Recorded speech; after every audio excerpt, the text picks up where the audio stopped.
Welcome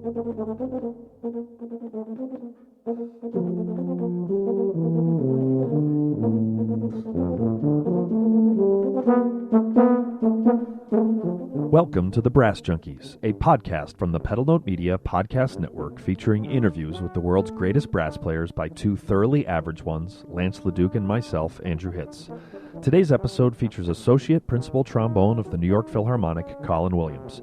He tells us what it's like to work next to his former teacher, Joe Alessi, and about winning his first professional audition at the age of 22.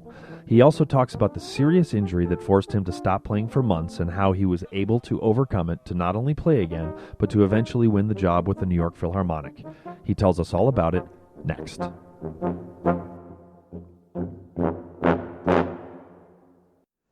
Hello and welcome to the latest episode of the Brass Junkies. I am one of your hosts, Andrew Hitz, and I am joined by my co-host, Lance LaDuke. How are you doing this morning, Lance? I'm awesome. I mean, like, really, really awesome. That almost sounded sincere. We would right off the top like to thank our producers from Fred Brass, Austin Boyer and Buddy Deschler. They are unfortunately unable to join us on the call today. Lance, do you know where Austin and Buddy are today? I do. You know, those guys, they run Fred Brass every summer, and it's a really great event. And they're very, very concerned about the next generation of brass players, and they're trying to spread the, trying to encourage more people to take up brass. And so they had this idea that they were going to deliver mouthpieces, but they were going to use a drone and just sort of drop mouthpieces over the countryside. And they're at a meeting with a lawyer right now, so they couldn't be with us. Got it. So they're tied up in legal battles of drone delivery of mouthpieces for the children. They're cutting edge. These guys got edge. That's plausible. Those boys got edge. All right. Okay. Good. So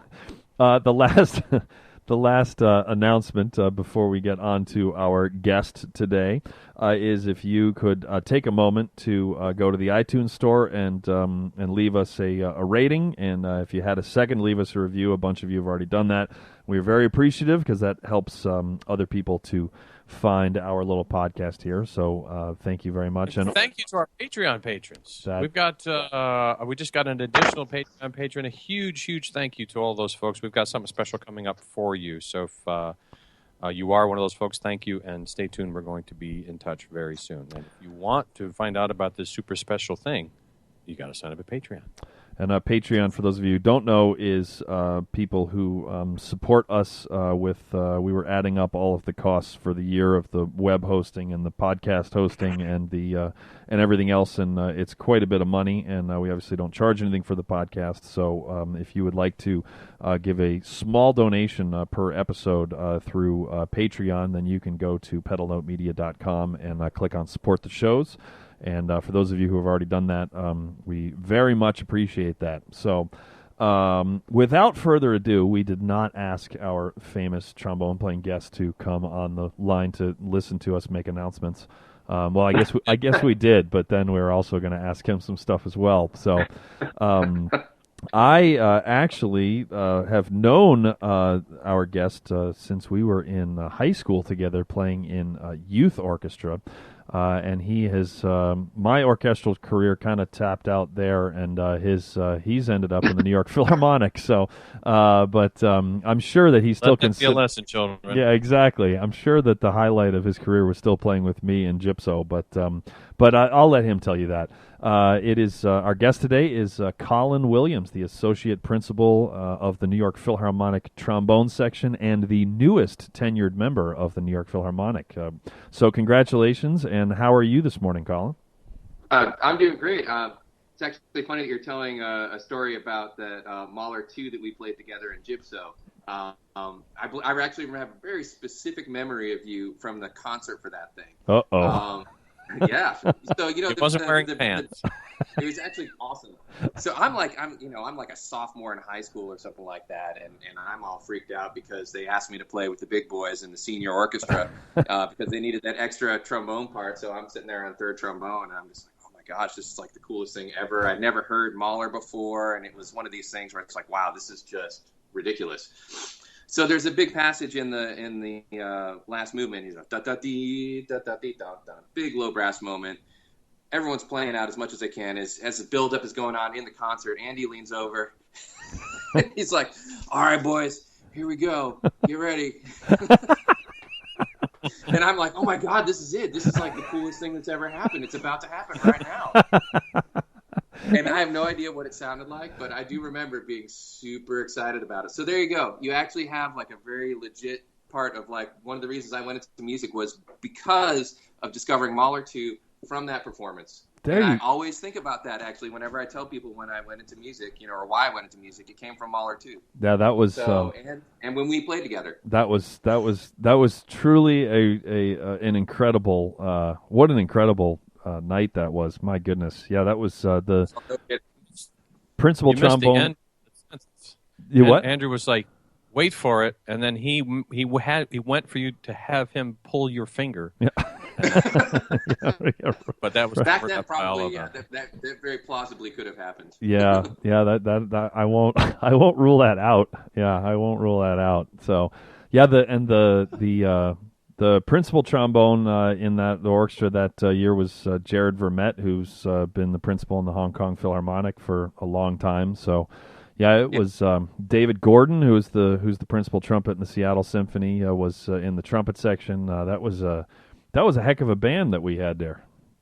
That was. Mark Demalakis was playing in the percussion section. Yep. He's principal percussionist in Cleveland now. Yep. We had wasn't Jess Phillips playing too? She's over Claire playing clarinet. Yep. There were some players back. Yep. Yeah, I thought that I was like, oh, cool. I'm going to get to play with these kind of players all the time in orchestral settings. It turns out not, but Colin does. But anyway. Well, very cool. So, Colin, where did you, we've started at high school. So, you ended up going to Juilliard, is that correct? Yeah, I did. I did 2 years of undergraduate work at Manhattan School of Music, where I studied with David Finlayson. That's right. And then I transferred to Juilliard for 2 years, where I studied with Joe Alessi. Mm-hmm. And then I went from there. I got the job playing principal trombone with the San Antonio Symphony. And so I moved out to San Antonio. I was there for 3 years before going to Atlanta and playing principal trombone there for 12 years after that, wow. Which then brings me to New York, which I just came up here 2 years ago. So that's sort of the most brief version of everything since college that I could give you. So what was it like studying with Joe Alessi? We ask you, and Dave's incredible as well, but Joe is a former guest here on the Brass Junkies. What was it like? And also, of course, you're sitting next to him now a lot of the time, or filling in for him. What was it like studying with him, and what's it like playing with him now as a result of him being your teacher? Well, it's been really interesting to go through all the different versions of having a professional relationship with Joe, starting off with being just a straight up student in high school taking a lesson, then being one of his students at Juilliard, and then sort of moving out to being a professional colleague in the greater extent of thing, where we're both, working professional musicians, and then finally coming around to being a colleague in his section. And one thing that I found to be really remarkably consistent looking back at the whole thing is that the way that Joe teaches, he really is holding everyone at all of those different levels, whether you're a high school kid starting with them or whether you're a... Hey, Colin. He... All right, 3, 2, 1... Well, it's been really interesting working with Joe in a lot of different, iterations, coming all the way from, being a high school kid all the way to actually being his colleague in the same orchestra. One thing about the way that Joe teaches is I think he holds everyone to the same standard that he holds himself. And so obviously there's some context. He's not going to expect a high school kid, to necessarily, sound like he has all the experience that Joe himself has, like if he's playing the Mahler 3 solo or something like that. But, he tends to be really demanding, just as demanding of you as a student as he is of himself. So I think some people have this idea that Joe is really stern or mean or something like that. That's what I always hear kids talk about when they're all nervous. They're telling me that they're going to go play for him. But I don't think that's it at all. Joe's not mean like that. What Joe is he's very exacting, and he demands that you take it as seriously as he takes it himself if you're going to get the most out of your time with him, or just the most out of your time with the instrument, period. And I think that's actually a really great thing. Watching him go through his career, he never stopped learning. He's been a great teacher, but he's also remained a really open-minded student, and gone on to study jazz, gone on to study all kinds of other ways of playing. Obviously a prolific soloist. So it's been really it's great. There's an amazing consistency through all the different levels of interaction that you could have with him, and I think that's one of the things that makes him who he is in terms of being sought after and regarded as one of these foremost pedagogues. Who doesn't want to work for somebody that has that approach? I mean, not to do as I do, not as I say thing, but when you see somebody who's exemplifying it, I don't care what their attitude is about it. I want to do what they're doing. If they're taking it that seriously, how do you not want to follow that? It's infectious. That's great. Yeah, no, I mean, and it really is. It's the enthusiasm. We work on all of the stuff within the section at the Philharmonic that he used to, bust us on in low brass class at Juilliard. We take, a lot of pride in making sure that we're, that the ensemble is literally as tight as we can make it, that the pitch and, your ensemble awareness remains super high. And we tweak things from show to show based on, if there's something that we think that we can do just a little bit better, and it's all of the same principles that he taught us at school. He's teaching because that's the way he lives it and the way that we live it on stage too. And I think that's also, like I said, it's something that he does. So it's legit. It's genuine. Can we stick with that for a second? Let's say you got a Friday, Saturday concert. So after Friday, how do you know that you're going to work on a thing, or that he wants to? Does he make an announcement, or does somebody else go, we need to fix the whatever? Like, just sort of peel back the curtain and give us an idea of what that. Well, I mean, generally, it's. I mean, Joe's the principal, but we're all very much, in terms of the product, we all have things that we can suggest or talk about, or things that we can run again. For instance, do you come in early the next day? Or, I mean, if you're going to fix one night to the next, it's more just we're going to talk about it, and hey, tomorrow let's focus on blank. Exactly. During rehearsals, we'll take time during breaks, or we'll stay around after. And every so often after a concert, we'll stick around to work on something if there's something we really want to make sure that we are on the same page about. But for the most part, if we just usually, we'll talk about something that if it happened the night before, that we'll try to adjust for the following night. And everyone's aware enough to be able to make those adjustments. Whether it's we were talking about something most recently in Church Windows, where maybe we're thinking about during a piano section to thin out the texture just a little bit more to make some more room for the horns. That was a discussion that was had recently, but was not something that we're necessarily going to come in early for. I think it's just an awareness when we're in the show tonight.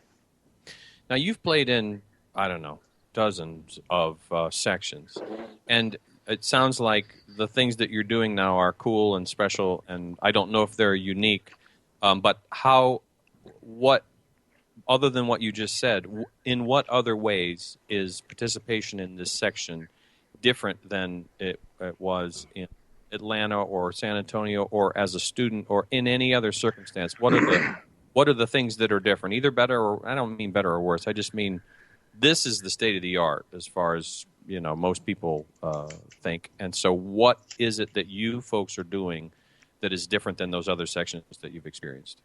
Well, it's not so much that the New York Philharmonic section itself does anything particularly, I guess, unique. One of the things I really like about this section, though, and part of it is a byproduct of the job. It's a very busy job as an orchestra goes. We have a lot of concerts. We spend a lot of time together, and so we play together as a section more than I have in any of my other jobs, just because we're on stage quite a bit more. So you're playing through all of those hours over the course of the season. Really, you mold to each other more easily than you do in some of the other jobs that I've had. But aside from that, I mean, the thing that makes the Philharmonic great, or what makes the San Francisco Symphony section great, or any section of any band, is the fact that everyone is really on board and dedicated to making the product as best as it can be.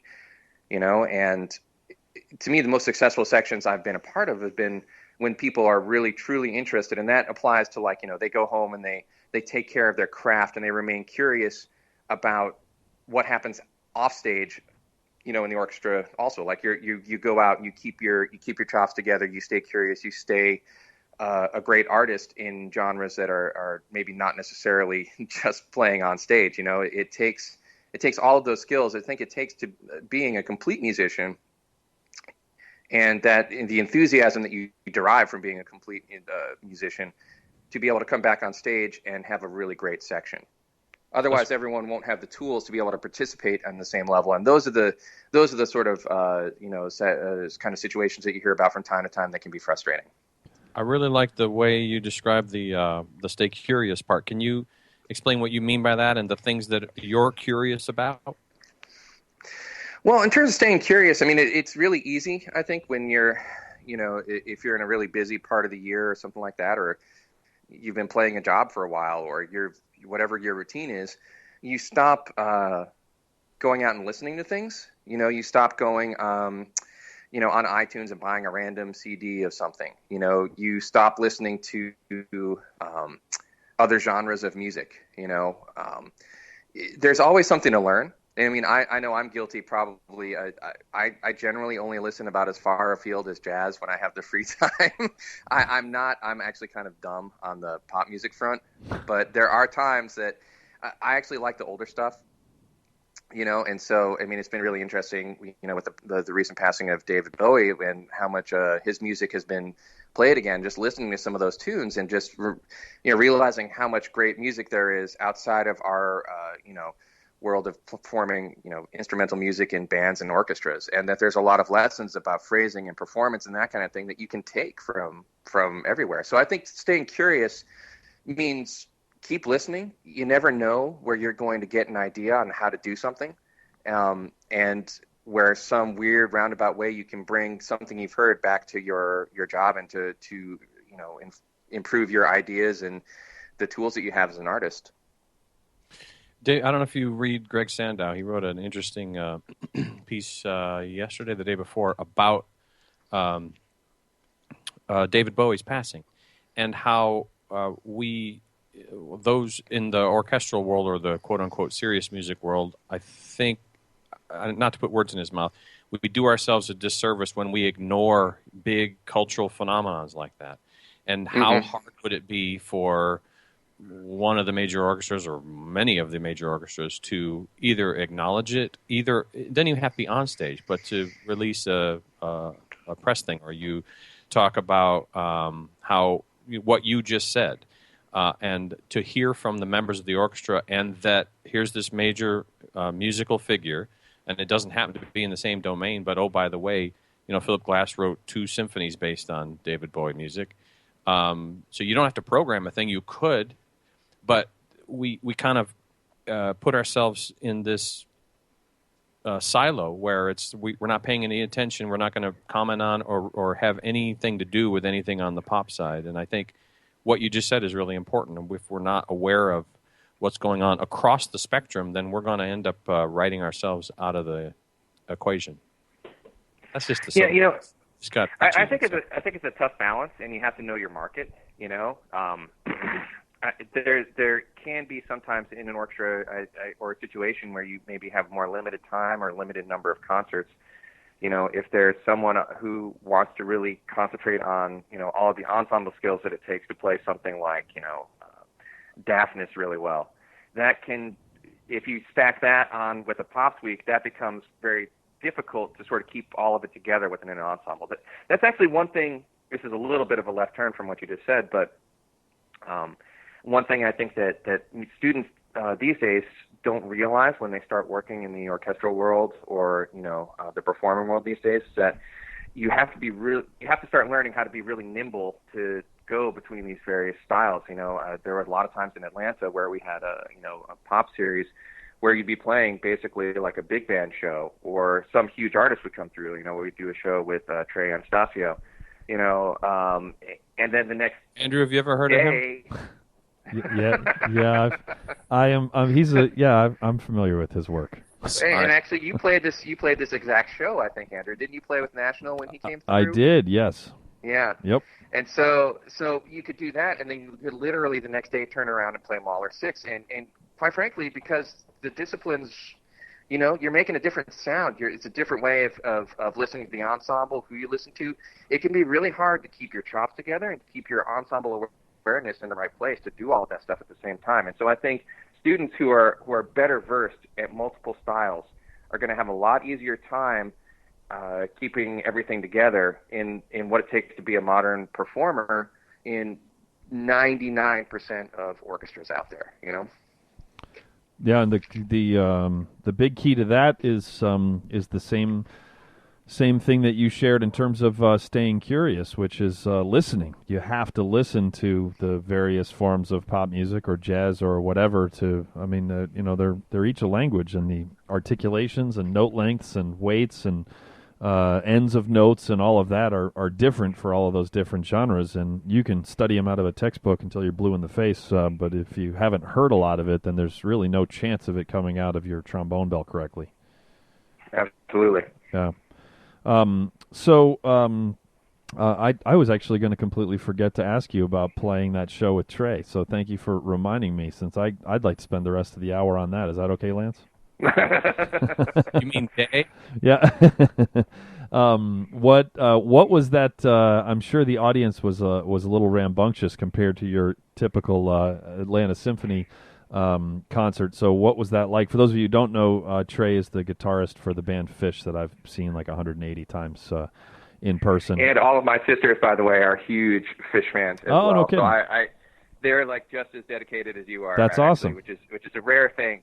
That's great. That's great. So what was that like from your, and also the trombone, principal trombone has a huge solo in one of the tunes in a song called "You Enjoy Myself." There's a monster trombone solo, which I'm sure that was a blast. But what was that experience like for you, just the whole event?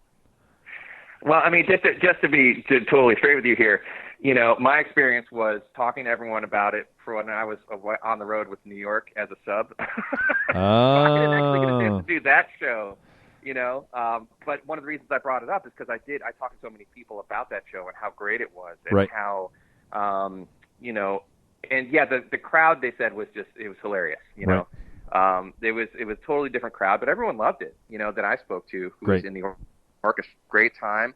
They loved being part of a show where the audience members could sort of express their enthusiasm more in real time, as opposed to the sort of orchestral etiquette where you applaud at the end of the piece and not when you hear something awesome. Right. Yeah. And I think that actually, for a lot of people, was kind of an experience they hadn't really had before, or they had so long ago that they had forgotten. Right. And I think that there is that sometimes, musicians in an orchestra, that you forget, that there are people in real time responding to what you're doing on stage. And that's something, if you like a band like Fish, that's what their shows seem to be like all about. It's in the moment, responding to what's going on stage and sort of being able to participate, having that wall come down between the performers and the audience, so that you're more in like sort of a group kind of experience. And I don't think we're always mindful of that as, orchestral or chamber musicians in the quote unquote serious world of classical music. That has its place for sure. But I think we need to find ways to acknowledge the fact that is happening more, sometimes. See, this is exactly where what I was trying to get at with the David Bowie thing. You don't have the New York Phil doesn't have to play a Bowie tune to acknowledge it. You don't have to just play with Fish to acknowledge it. I think the industry, if you want to call it the orchestral industry, we need to. I think we have an opportunity to acknowledge it on the website or in the social media and say, hey. It just so happens that our harpist was a huge David Bowie fan, and here are their reflections on blah, blah, blah. And that can be enough. Yep. But we just pretend like they do their thing and we do our thing, and never the twain shall meet. And then all of the stuff that you just said, when you have this opportunity to play with Fish and you get to play music that you wouldn't have played for people that you might not have played for, you go, oh, gosh, there's a very, very different world than we thought. And we know that, but we're sort of stuck in this notion that we're not allowed to play on that side of the playground. Yeah. Well, and we all grew up around the atmosphere of that you could be in middle school and could be seeing the Boston Symphony, which we both saw growing up, like playing Mahler 1 and the first movement, the horns explode and and it's awesome, and that we just sit there and very quietly, like get really excited and then wait for another 40 minutes to be able to, yell and clap. We grew up around that, so it's not weird to us, but I think a lot of other music fans that are just not used to doing that, when someone plays an incredible jazz solo, you clap and scream right after it. At a rock concert, you clap and scream during it. And neither is better or worse. There's no value judgment there. It's just I think that the classical etiquette thing, getting glared at in between movements. If you glare at someone for clapping in between movements, I will put a value judgment there. You need to get out more. It's just kind of it's a weird. It's got to be a weird experience. It's always refreshing and not at all surprising coming from you, but it's always refreshing to hear such accomplished orchestral musicians. It doesn't get much more serious than being a member of the New York Philharmonic, in terms of credibility in academic circles. I mean, it doesn't get any more credible than that, and to hear you talk about this is great. It's interesting, too, because I've also been a member of 3 very different sized orchestras, and they all have their different challenges. One thing that's interesting about the New York Philharmonic is, because of the fact that we're in New York, we don't necessarily have to, playing to our niche is kind of expected of the orchestra, and we kind of have, the audiences that come and they sort of know what's up, and we have the numbers that just because of the fact that we're in such a huge metropolis that allow us to do that. Sure. But in a place like Atlanta, you have, I think it's more difficult to cater to all the different kinds of interests of the community. It's a community that is more spread out, so you're not going to have the same people who are going to be able to just hop on a subway and come see you. And you have a city that is much more transitional in terms of population coming in and out every year. So that tends to mean usually a little bit younger people, and maybe some people who don't have as much invested in your particular institution. So you have to do a few other things to capture their interest, and whether that's pop shows, whether that's more collaborations. It's interesting. And in San Antonio is the same sort of deal. So you have to really know your market, and you have to be willing to step outside of this blueprint from time to time. And that means that some experiments are going to fail. Sure. That's part of the deal. But that's what has to happen. You don't learn anything if you don't try. You have to be willing to be part of the conversation instead of, no, we're doing it the right way, the rest of you go away. Come and do what we tell you to do and give us a bunch of money. Or, no, let's have a conversation. But hey, community, what is it that you want? And because here's what we want to do, and here's what we're really good at doing. And, oh, by the way, is there a way for us to meet in the middle? And I think it's really important that if an institution is going to have that conversation, they also have to be honest about what they're good at doing. Don't try to pretend that you can do something you can't. Right. Sure. I think that's the other thing, because I've been part of some very stilted experiences where we've tried to sell an ensemble as being something that it's not. And honestly, I think that's pretty lame too.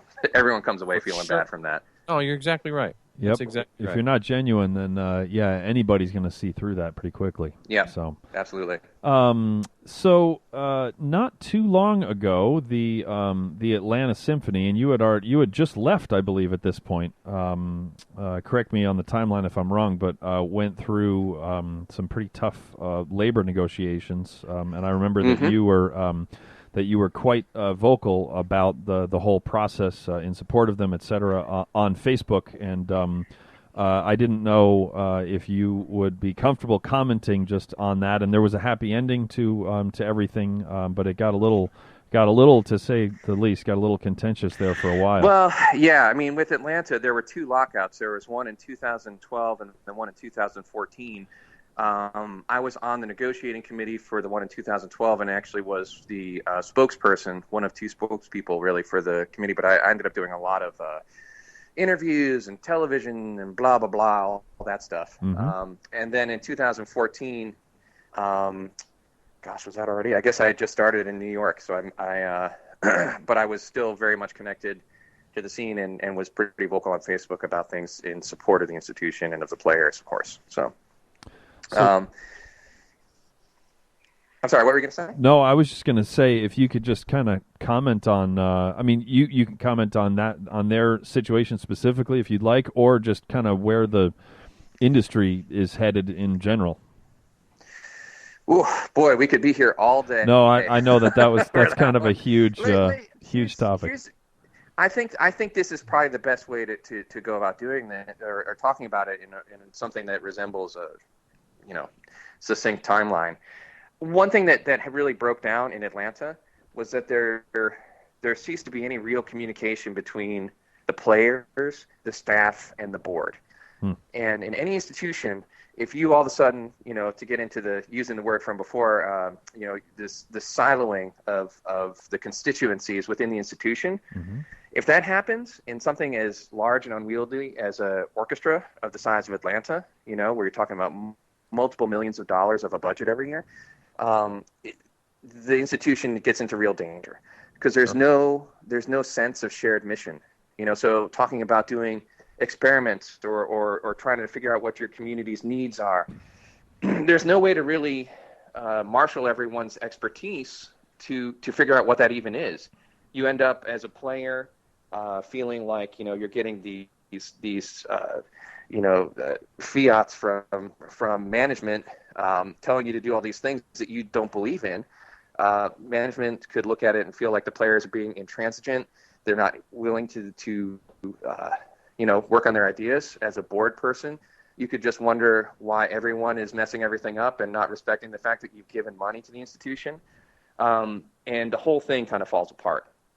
And in Atlanta, let me think about how to best phrase this.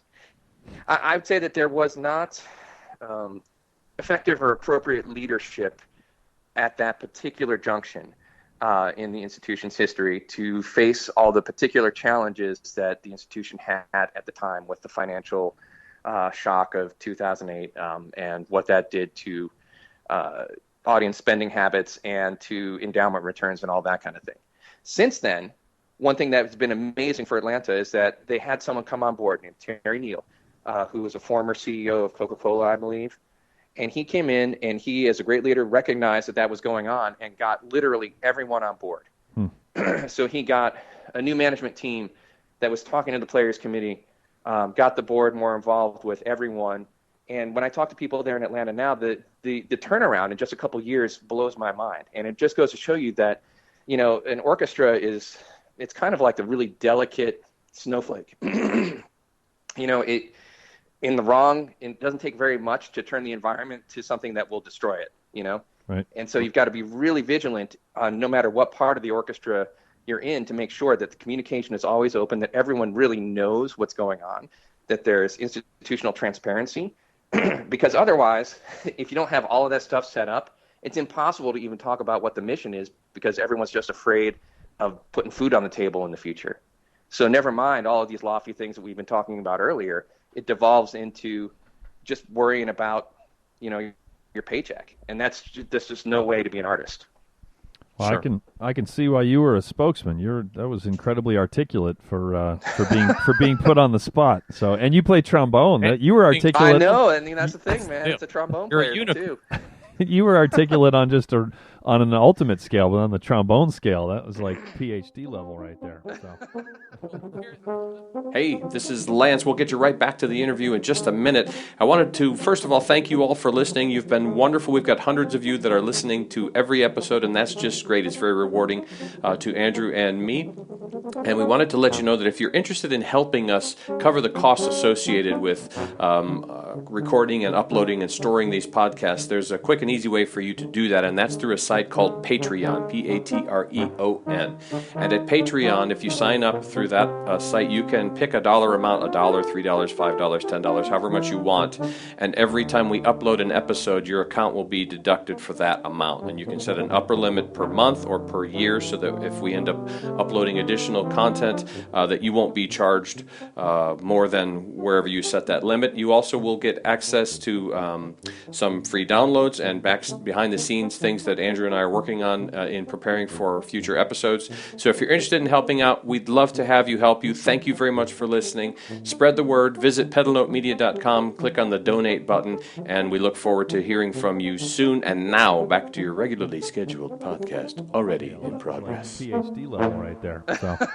Well, here, let me ask you a related question. That it's an interesting parallel between, you have this when a trombone section or a low brass section is clicking and the kinds of communication that you talked about and what's happening within that section.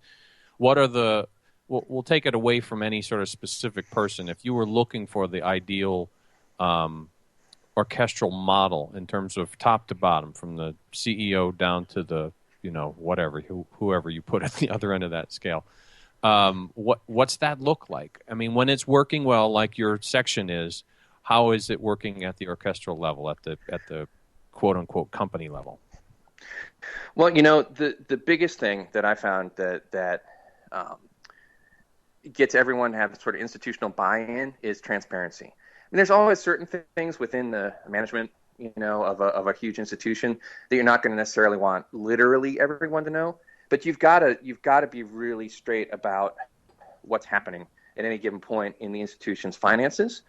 You've got to be very straight about what the goals of the institution are and how everyone can play into them. And you've got to keep meeting about what those things really are a lot. It means that you have a lot of meetings, which can be annoying, but I found that the way more communication is way better than not enough communication. So I'd rather have too much meetings where people can be like, oh God, I've heard this so many times, but everyone believes that it's happening, versus all of a sudden you just get a memo that something crazy is about to change in the institution. So if you're talking about a comparison between, managing, an institution, that has a $150 million budget versus a trombone section, that's a little bit of a stretch. But I actually do think that there is a core parallel that you can draw, which is the sense that, the best trombone sections that I've been a part of, have had mutual respect between the players. Everyone is very serious and diligent about their particular roles in terms of the things that they have to do maybe when they go home to stay current, to stay aware of, whether it's their craft or the industry or their particular skills in general. And then when you're working on something, everyone is honest about what they want and what their goals are in any particular moment. And then when it comes down to execution of something, that everyone knows their roles and are comfortable with them so that you can go through with them without any doubt or trepidation about what's about to go down. Well, there you go. Colin for president. That's great. That's good stuff.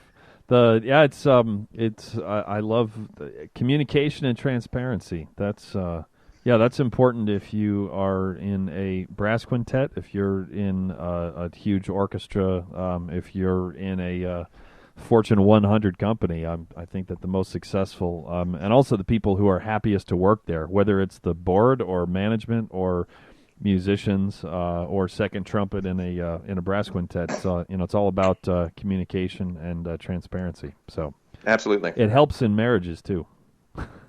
Yeah, I'm told. So, yeah, that's where you went wrong, Lance. Oh, damn it. Yeah, we had every few episodes we make fun of Lance's divorce. So, the I didn't even know. so yeah, well there you go. See, you didn't even send him condolences, fault. man. Yeah, it's, Oh, I'm yeah, sorry, man. yeah, if it was Collins. If only I had known. All right. If only I had known. Yeah. I guess awareness is the first part, right? Yeah. Exactly. Yeah. You can't be a good communicator if you don't even know the situation exists. So, how old were you when you won the San Antonio audition? Young, 22. So, how did that work? Not that you're the first person that's ever won an audition at age 22, but that's awfully young. What was that experience like?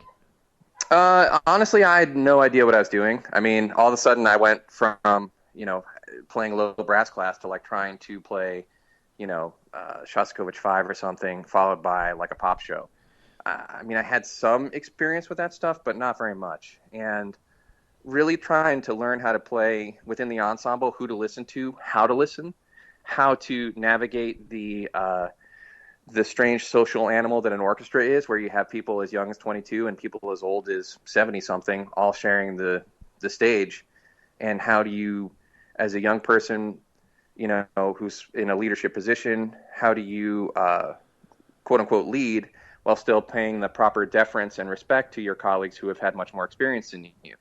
It took me messing up quite a few times, I think, to finally learn some lessons, in terms of how to interact, how to if I wanted something to happen within the section, well, I'd better know exactly why I want it. And it can't just be because Joe said that in low brass class one time. It has to be like a real considered opinion that is my own, that I can explain in my own words, rather than trying to explain why someone else told it to me.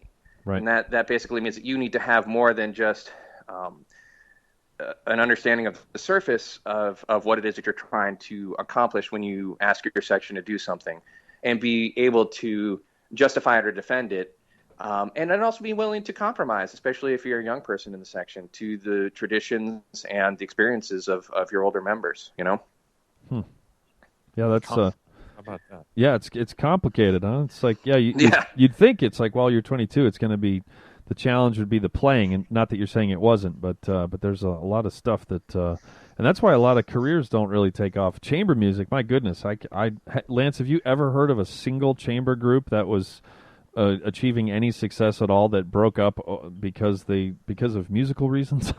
I mean, it just doesn't. I mean, I couldn't even say it without laughing. I mean, it never happens ever. Yep. It's not that people aren't frustrated because musical things aren't happening as well as they could, of course, but it's almost always the interpersonal skills or lack thereof that rear their ugly head as the result of the music or whatever. So well, it goes back to that whole thing, that transparency of communication and shared mission. Yep. Whether you're in a trombone section or a corporation, I think it's really, if you don't have that, your chamber group is screwed. Yeah, I think. I mean, how many times have we told people that the only hard part is getting along? The music is like, it's so much easier. It's not easy. Yep. It's so much easier than the getting along and the communicating. I've told that to Yep. students so many times. I don't think that they always believe me. So, so I just repeat myself. So Okay, old man. yeah, okay, old man. So Colin, you had a pretty serious injury a few years back, which you said that you would be willing to talk about. That was pretty scary at the time, and since you've ended up in the New York Philharmonic, I think it's safe to classify that as landing on your feet afterwards. So, so can you talk to us a little bit about what happened? Sure. Brass injuries are something that I think that we as a community are kind of far behind on. I mean, with string players, they're much more open about some of the things that go on with repetitive use injuries. Wind players too. And I think because of that, they have a much better idea for what to do if something goes wrong or something goes awry, or even how to start recognizing symptoms of overuse and that kind of stuff. We in the brass world, I think it's a little bit like, it's like you have cooties or something. No one wants to be near you or talk about it or have anything to do with it. Sure. If they start hearing that there's some chop problems, because we don't have a lot of experience as like a community as to like how to deal with these things. And they're also very weird and complicated, and kind of strange sometimes, So I'll just talk about my own personal experience, which was my particular injury was a partial tear of the orbicularis oris. So that is a partial tear of the muscle that forms the lip. So if you were to look at someone's lip, for me, it was right underneath the mouthpiece in sort of a curved nature, right on the red part of the lip, that sort of defines the area where the injury happened. I remember exactly when it happened. It was it wasn't a high note. It was a loud note, but it was right in the middle of the register of the instrument. It was the first note of the Catacombs movement of Pictures at an Exhibition. It's just a middle B, right below middle C. And I came in and I played the note, and it felt like someone had taken kind of like a white hot needle and jammed it up into my lip. It just like this weird, incredible sensation of pain, to the point where my vision kind of got tunnel vision there for a second. Wow. It was like, wow, okay, something bad just happened. But I didn't really, because I didn't really have any experience or knowledge of brass injuries, didn't really appreciate what had happened. Now, I managed to get through the rest of the concert and actually played like another 8 weeks with this thing, but it was bizarre. I was having problems keeping my sound centered. I would get these random just jolts of pain, whether I was playing loud, soft, high, low, whatever. It would just happen at random times. I was much less accurate, but I kept playing, figuring, okay, whatever this is, okay, maybe I pulled the muscle a little bit. It's just going to resolve itself. And about 8 weeks after the initial injury, I remember looking in the mirror going, why is there a giant divot in my lip, And if you looked at it, and it was almost like someone was holding an invisible piece of wire against my lip. It was just this depression right in where the mouthpiece sat and right where I was experiencing the pain. And so what I believe happened, and the way the doctors had expressed it to me, is that after the injury, where I had a partial tear, so some of the muscle fibers towards the surface of the skin had torn, the other muscle fibers beneath it were starting to get injured, and through continued use, that contused, and it's sort of like a contusion, so it basically started shrinking the muscle tissue that was left. And so what I ended up with was a very thin lip that looked like it was almost just being held together with skin. It was very weird and very disturbing. And at that point, I was like, okay, something's wrong. So I was like, okay, maybe I'll just take a week off, and then I'll come back. And I did that, and nothing, no change. Eventually, I ended up, going and taking about 8-9 months off, something like that. And that was the first time that I felt like it started to heal. But during that time, it was extremely painful. It just throbbed all day. But that was sort of the healing part of it, I guess, looking back at it. So there were certain, like I couldn't use a straw without getting a shooting pain because it was flexing the wrong part of my lip. Like I started drinking out of bottles weird. There was certain syllables I didn't want to say because it would engage the wrong part of my lip. It was very weird. Wow. Not a great time. Wow. To say nothing of the mental part of the whole deal. And it was at that time that I really started to get in touch with doctors and then with some other brass pedagogues who actually did a lot of study or had a lot of knowledge of brass playing injuries. One of them is Lucinda Lewis, plays in the New Jersey Symphony, wrote a book called Broken Embouchures. And if anyone has any curiosity about and is not a hypochondriac and wants to know everything that could possibly go wrong with your playing, that's actually a really good resource to get started. And the other one was Lori Frink, who tragically passed away from pancreatic cancer a couple years ago now. And that's a real loss for our community because she was amazing. And a couple doctors. The one that I always send people now that get in touch with me is a guy named Dr. Craig Vanderkolk in Mercy Hospital in Baltimore, Johns Hopkins. And there's another guy in Atlanta that helped me out a lot named Dr. Keith Jeffords. And these guys actually both happen to be plastic surgeons, which makes a lot of sense because, they do a lot of stuff with lips and they're very, familiar with the anatomical pitfalls of that part of the body. And plus they just have an interest in brass players for whatever reason. So that's where you start getting some information if you think something's up. Wow. Now, what does the recovery look like? Oh man, that was, I remember hearing about a guy named Denver Dill, who's a trumpet player in the West Point band. who had a total rupture of the orbicularis that had to be surgically repaired by a guy named Dr. Simon McGrail up in Toronto. And he wrote a book on it, actually, called Still Playing. I think you can find it on Amazon or online somewhere.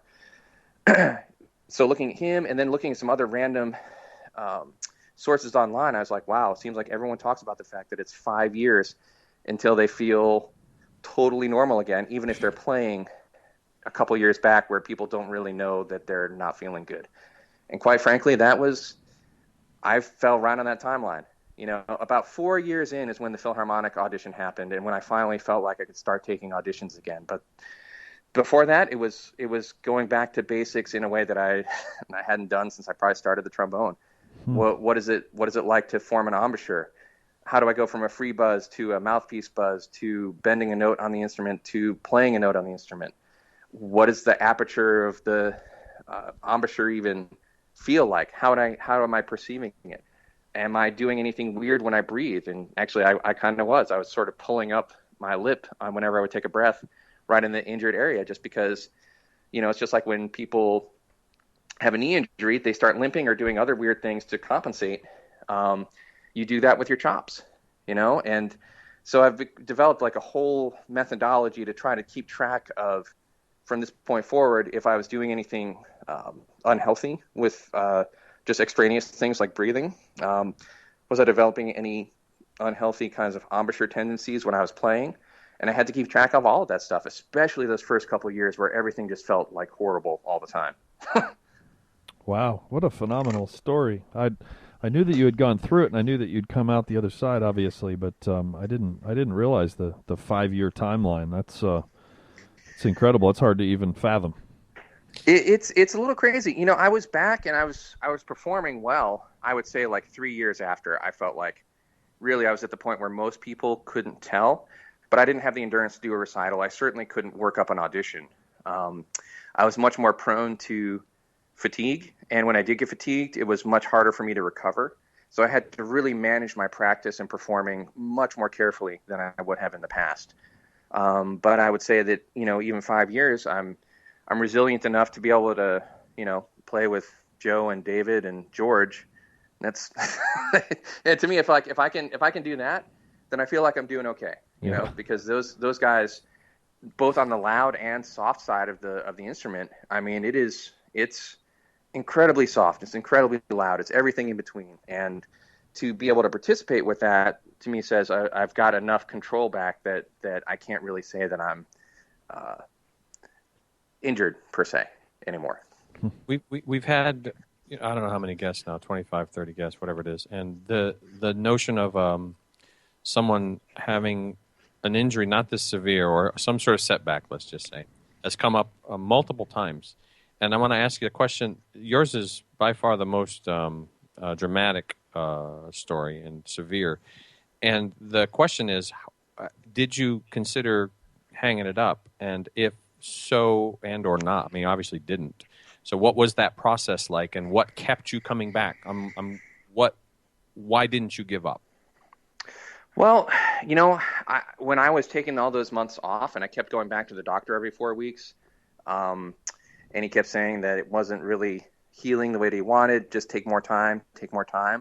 That was a rough period, because I was just sitting at home, and I remember very specifically at one point looking, sitting on the couch, like looking around, looking up at the ceiling, going, oh my God, even the ceiling that's over my head is there because I play the trombone, and now I can't play the trombone. What the hell am I supposed to do, and who the hell am I even, Wow. So there were a couple things that sort of came out of that. First of all, I was like, I got to get out of the house. I got to do something. I've got to at least feel like proactive. I can't allow myself to just lay down on the ground and give up. So I went to business school at Kennesaw State University. And I figured, what, at the very least, I can get some knowledge, and if I do have to hang this thing up, at least I'm being proactive. But for the rest of the time, I was like, I was just waiting to be told that I could try again. And that was probably the hardest part.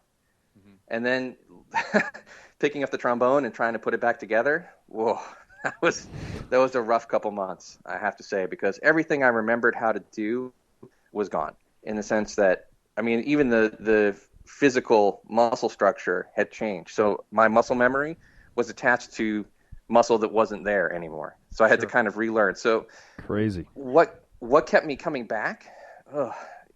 It was the fact that I knew that I loved playing so much that there was something that I was so passionate about performing, about music, about the process, about what it means to me to sit on stage and to perform, that if I didn't try and literally give it everything that I had and every opportunity to come back, that I would really regret it.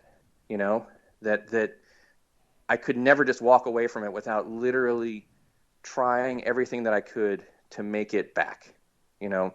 So it just became my job for a while. It wasn't like, you know, learning to play bolero better. It was like getting up, trying to make a good sound on the mouthpiece, trying to learn my embouchure, everything that you know, that's I just sort of looked at it as like, if I don't do this, then down the road I will regret it. You know, I can't walk away from something I love this much without expending every last bit of energy and resources that I can to give myself the best shot. And if it doesn't work out, fine, I'll know when that is. But I knew it wasn't then. I knew it wasn't yet. Which isn't to say that I wasn't beyond devastated. But, you know, I still had to get up in the morning and do it. It was probably some of the hardest, you know, days, months that, you know, I've gone through, because it's very bewildering when all the stuff that you remember to do, that you knew how to do, is not there for you anymore. Yeah, it's just an incredible, well, it's a testament to who you are as a person. And a thought occurred to me. I wonder if the training that we as musicians go through and put ourselves through, in terms of going back into the room day after day and after day after day after day, and trying to refine this thing on a not career-ending level. You know, I mean, as a 12-year-old and an 18-year-old and a 20-year-old, if that training in terms of just getting back on the horse, we are doing ourselves a favor for life challenges, I wonder. It's an interesting thought popped in my head there. I think we are, but I think that's also, you know, that blade cuts both ways. Mm-hmm. You know, that while we are sort of getting ourselves prepared for life challenges in the most general sense, I think we also, in the process of doing that, we also run the danger of identifying ourselves as people with whatever notes have just come out of our instruments, you know? So you become the sound. You become that B flat you missed the other night, or you become that awesome high D that you played the other night. And I think that was maybe one of the most important life lessons I learned in the whole thing, is that also going through that period, I realized that, you know, I had become so obsessed with the instrument that I had forgotten who I was supposed to be as a person. So that if you took that away from me, I didn't know what I had left, you know? Mm-hmm. So it became, I think I approach music and life in general a lot more healthy now, or in a more healthy way, you know, in the sense that I've taken more time to not to say that I was a bad friend before, but I feel like maybe I cultivate my friendships and value them even more than I did before, that I value some of the other things in life a little bit more than I did before, and that, and it's not to say also that I don't get bummed out if I don't have a good night, but it used to be crushing for me before, and now I'm much more able to shake it off, because I have a better perspective on life in general. So I mean, I think that's an important lesson for us as musicians, that while we're in the practice room and we're learning this ability to keep going and to keep getting up and to work through very difficult, complicated problems, that we don't also lose ourselves in that process and identify us as people with the process that we're going through, or the performance, you know? Yeah. Well, we refer to, he's a trombone player, he's a drummer, it's who you are identified as. Yep. That's an intense story, man. It really is. It was pretty rough. Yeah. I mean, I got to be honest. I don't want to go through it again. Right. Well, it's pretty. But I Thank learned a lot, goodness and that was actually Lori Frink. When we were working on some of this stuff to get me back, and I came in and played for her the first time, and I was incredibly nervous because I knew that she had hurt a lot of injured players, and I was afraid of what she was going to hear. I was kind of afraid she's going to be like, oh gosh, we got to do this, and you have to be careful of this. But, after I played for her for just a little bit, she's like, listen, you're going to be fine. Here's some suggestions, blah, blah, go through all that thing, through all these different ways to work on things. But then at the end, she said, listen, you may not see this now, but you going through this experience is going to have a huge silver lining. You're going to be a better teacher, a better colleague, and you're going to appreciate what you do much, much more than you ever did before. And I remember, thinking in my mind, I was like, oh, BS, no way. You know what you're talking about, lady. But she turned out to be 100% true. Wow. And my biggest regret from that experience is that I never got a chance to go back and thank her personally. Cancer sucks. Yeah, right. That's the truth. Yeah, that's the truth.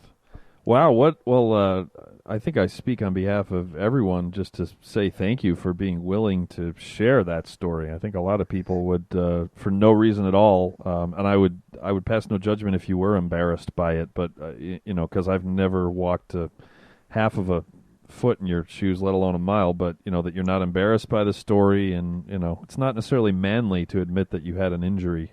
It's like, well, you weren't able to just persevere, but it's great for us to all be able to hear your experience and how you came out the other side. It's very considerate of you to share it.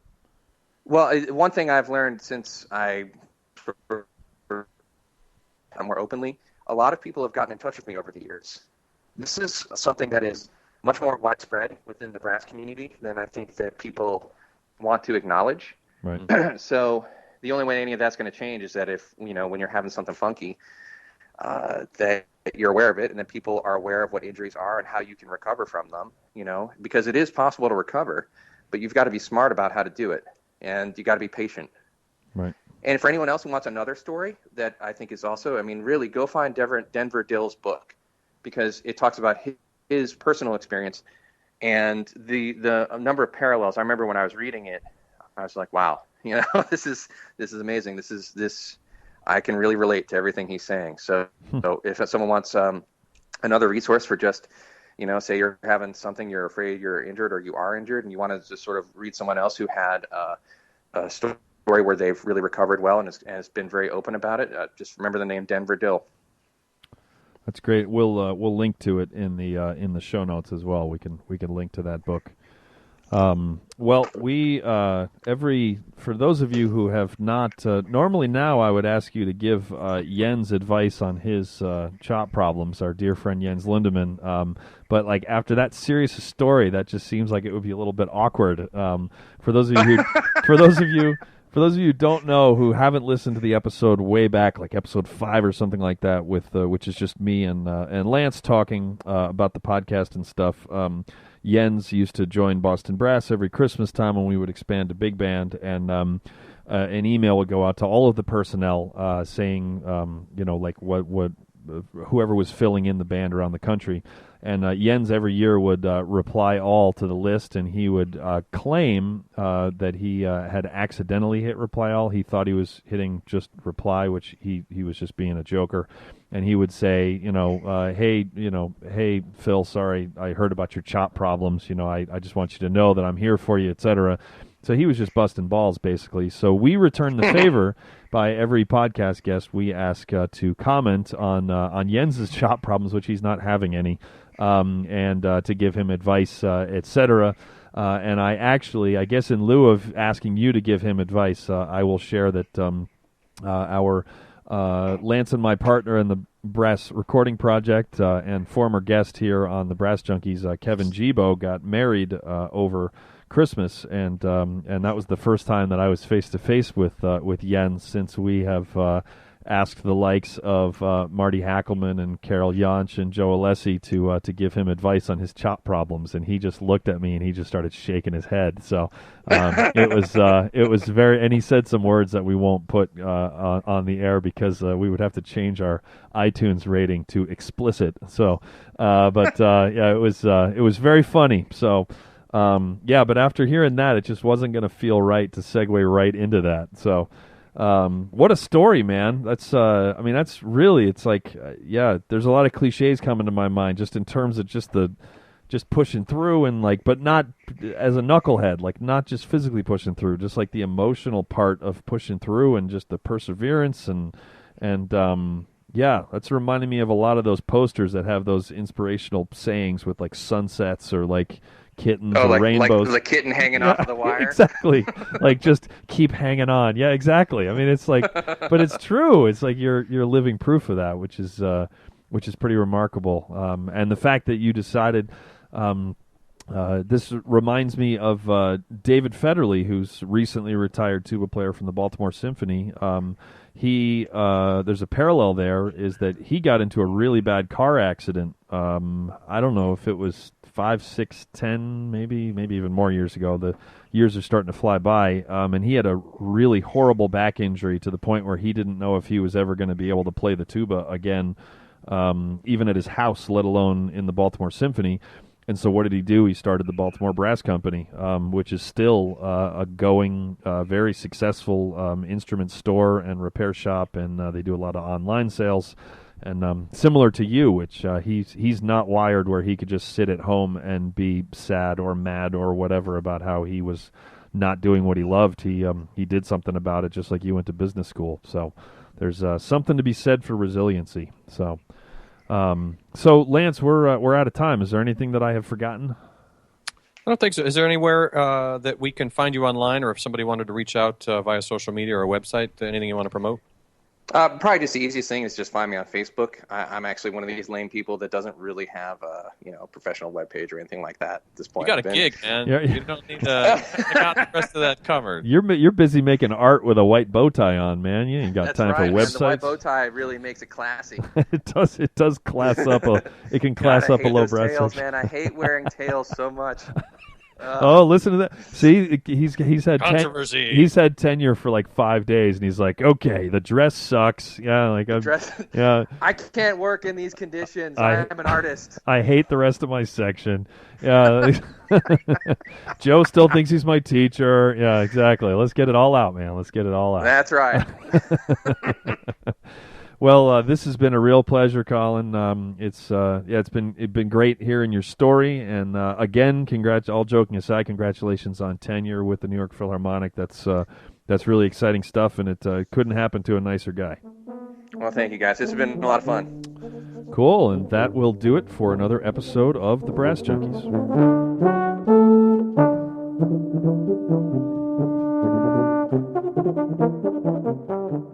You've been listening to The Brass Junkies on the Pedal Note Media Podcast Network. If you would like to help support the podcast in order to make more episodes like this one possible, please visit pedalnotemedia.com/donate for more details. Also, be sure to check out our latest recording, The Brass Recording Project, at brassrecordingproject.com. The Brass Junkies is produced by Austin Boyer and Buddy Deschler of the Fredericksburg Brass Institute. Executive producers are Andrew Hitz and Lance LaDuke. This has been a presentation of the Pedal Note Media Podcast Network.